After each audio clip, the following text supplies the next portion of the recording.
Hola, mi nombre es Edgar Angelino y el día de hoy quiero contarles acerca de un acontecimiento histórico de nuestro país, pues fue de suma importancia en el México post-revolucionario y hasta nuestros días vivimos los resultados que nos trajo este momento.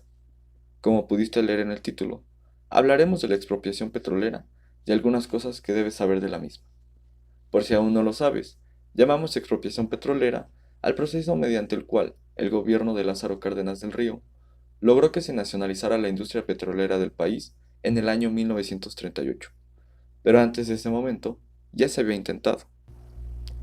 En el año 1913, durante el gobierno de Victoriano Huerta, se presentó ante la Cámara de Diputados un proyecto de ley para nacionalizar la industria petrolera, con el mismo argumento que se utilizó en años posteriores, el cual era que los yacimientos son propiedad de la nación y su explotación debería ser de uso público.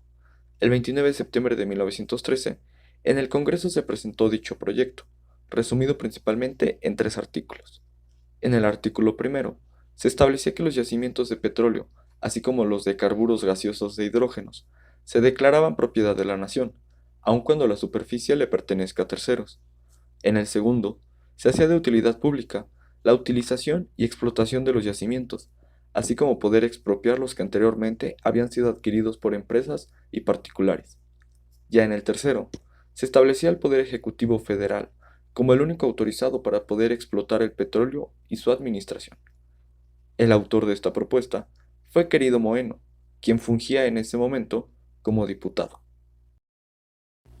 En este punto quizá te preguntes, ¿quién fue Querido Moeno? Nació en Pichucalco, Chiapas. Fue jurista de profesión y un fuerte antiporfirista. Encabezaba las manifestaciones antirreeleccionistas y fue encarcelado por ello en 1892. Aunque no era que ser el antiporfirista fuera su principal ideal, ya que también fue maderista, pero tiempo después fue antimaderista. Digamos que él buscaba los movimientos que mejor representaran sus ideales, y los cuales consideraba los necesarios para la nación. Al momento de presentar la propuesta, se mantenía cercano al gobierno de Victoriano Huerta. Algunas de sus obras más importantes fueron Los problemas contemporáneos, de 1903, El diario, en 1904, y, en 1908, después de la entrevista Díaz-Crellman, publicó un importante ensayo llamado ¿Hacia dónde vamos? Pese a ser una propuesta bastante bien fundamentada y que buscaba lo menos posible afectar los intereses económicos y políticos de terceros, la interpretación que se le dio no fue la correcta. Hay tres factores principales para que la propuesta fuera echada para abajo. Querido Moeno, los gobiernos de Estados Unidos y Gran Bretaña, y por supuesto, Victoriano Huerta. Primero, Moeno se había desempeñado como diputado de la 25ª legislatura, que duró de 1910 a 1912. Él imponía presencia con su habilidad como orador, y así se había convertido en una de las voces más sobresalientes en el Congreso a favor de Madero. Sin embargo, ya como diputado, a la hora de presentar la propuesta de la nacionalización del petróleo, lo había hecho con una sensación de nacionalismo ferviente que a más de uno no le pareció del todo bien, pues la raíz de dicho nacionalismo era el petróleo, algo que se interpretaría como intereses personales. La relación del gobierno huertista con las autoridades británicas eran buenas en un principio, pues éstas habían sido los primeros en reconocerla en Europa. Sin embargo, el gobierno de Huerta ya había establecido un impuesto de 75 centavos por tonelada extraída, lo cual generaba preocupación en el gobierno británico y hacía que sus relaciones fueran a la baja.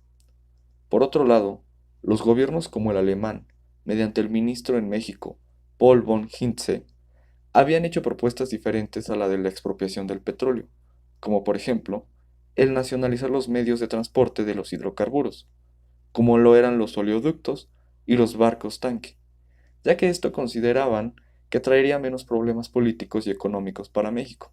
Pero como era de esperarse, esta propuesta fue desechada por el gobierno mexicano. El problema con el gobierno huertista fue el no reconocimiento por parte de los Estados Unidos y su presidente Wilson. Esto generaba una mala relación y la mayor complicación a la hora de intentar nacionalizar el petróleo, pues no solo la subida de impuestos a este mismo era una consecuencia de, también el hecho de no reconocerle a Huerta hacía que no se pudiera acceder a un crédito internacional y a la legitimidad política. El gobierno huertista siguió en declive, las relaciones con Estados Unidos fueron de mal en peor, a tal punto de llegar a una invasión a Veracruz en abril de 1914.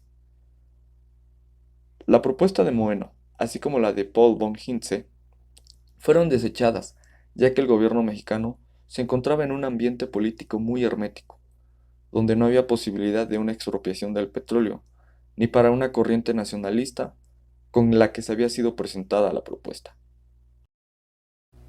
Como ya vimos, el primer intento de expropiación petrolera pudiera considerarse como un fracaso, que no fue más allá de una simple propuesta desechada, pero esta misma asentó las bases de la expropiación oficial que se hizo hasta marzo de 1938.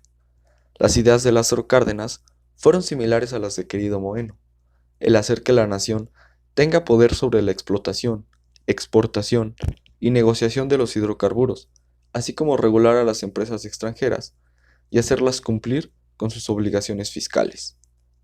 Muchas veces pasamos por alto que las decisiones que toman los gobiernos nacionales son influenciadas por el contexto internacional que rodea a nuestra nación. Ello mismo hizo que la primera propuesta de Querido Moeno fuera desechada, pero esto mismo hizo que Lázaro Cárdenas sí pudiera llevarla a cabo. Su llegada a la presidencia significó un parteaguas en la historia política del país. Su plan sexenal estableció como propósito que el Estado asumiera la responsabilidad en materia de recursos naturales, así como la de consolidar la soberanía de la nación.